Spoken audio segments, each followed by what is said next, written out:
today, and I'm here to humbly ask for your support in the District 10 race. My name is Malia Cohen, and I am a native San Franciscan. I'm a graduate from Lowell High School.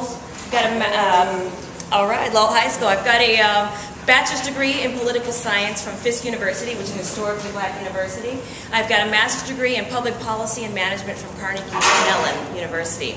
Now, I'm here to tell you a couple things just straight up off the bat. I do support sanctuary city. I am a Democrat. I am not in favor of capital punishment. I do support undocumented members of our community and their ability to vote for school board members and be active in the education process of their children.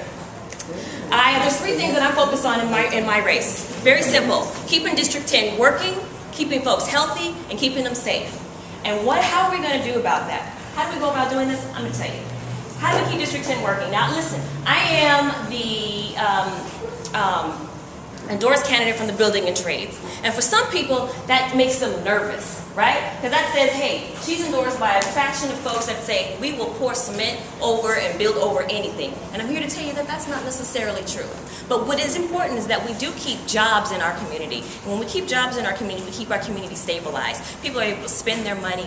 They're able to enjoy the restaurants. They're able to enjoy some of the open space. And they're able to continue to recycle that money and that energy.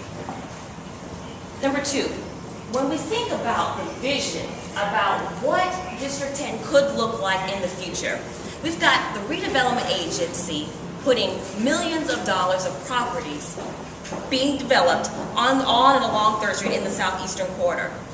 But what about the businesses? How are we supporting the local small businesses there? Well, we haven't really done a very good job of that. And when you go down 3rd Street, you can look and you can see it. Now, I'm talking about the full revitalization of 3rd Street, not just 3rd and Palouse, or from Cesar Chavez on South, or from Cesar Chavez on North. I'm talking about the entire corridor. And this vision that I have, that I want to share with you, is about prosperity.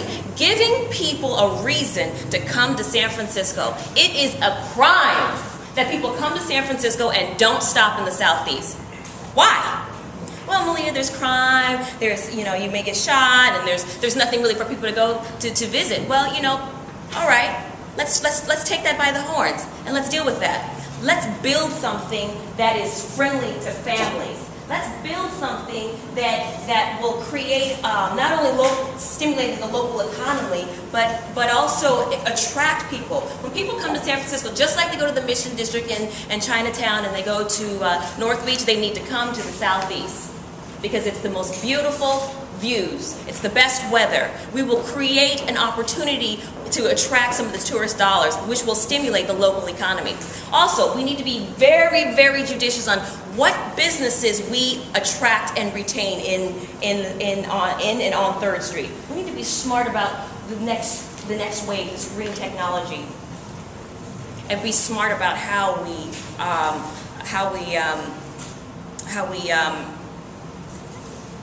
relegate our land use development. Now, the second part of the second part of keeping the district working is community benefits districts. That's very simple, and it's actually been very successful, particularly right here in this community. Community benefit districts would help stimulate the local economy. It would keep 3rd Street clean. I don't know if you guys ever walk down 3rd, but there's oftentimes a smell of piss. And I don't particularly care for the smell of piss. It is everywhere. And also, when you think about when you walk down 3rd, the lights are dim.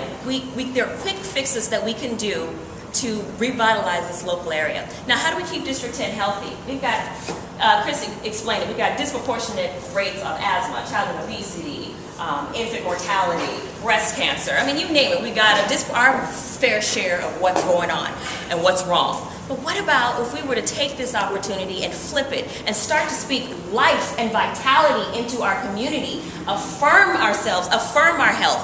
How are we going to be healthy? We're going to be healthy by getting out and exercising. We're going to be healthy by utilizing the Sunday streets. We're going to be healthy by utilizing the bike lanes that are going to be coming down to our community. We need to encourage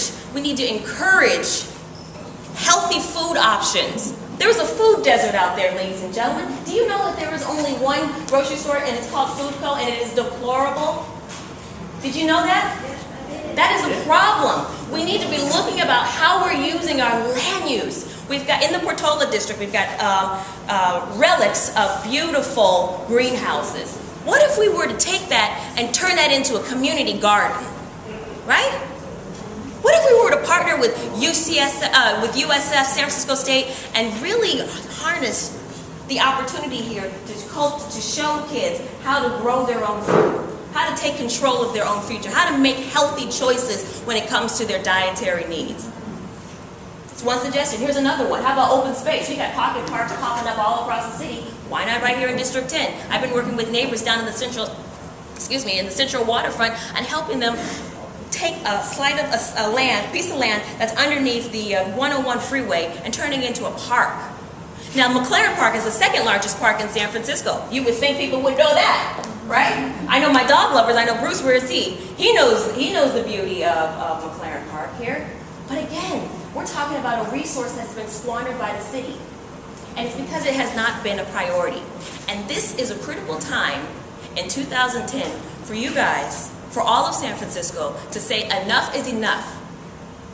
District 10 is a priority, because when we start to realize the significance of the resources that we have right here in San Francisco, it will lift all of us up. You heard the phrase, you're only as strong as the weakest link?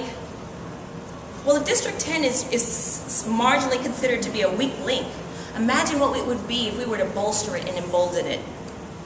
How beautiful San Francisco could really be when those of the least among us are flourishing.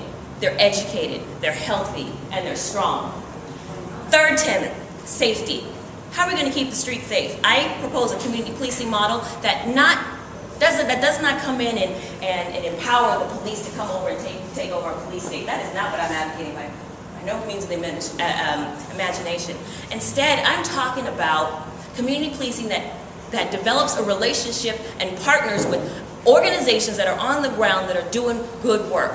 And also in this partnership, it would also be hiring local people to do the work. So that's my platform laid out, very simple. I'm about keeping District 10 working, healthy, and safe. Thank you very much. My name is Malia.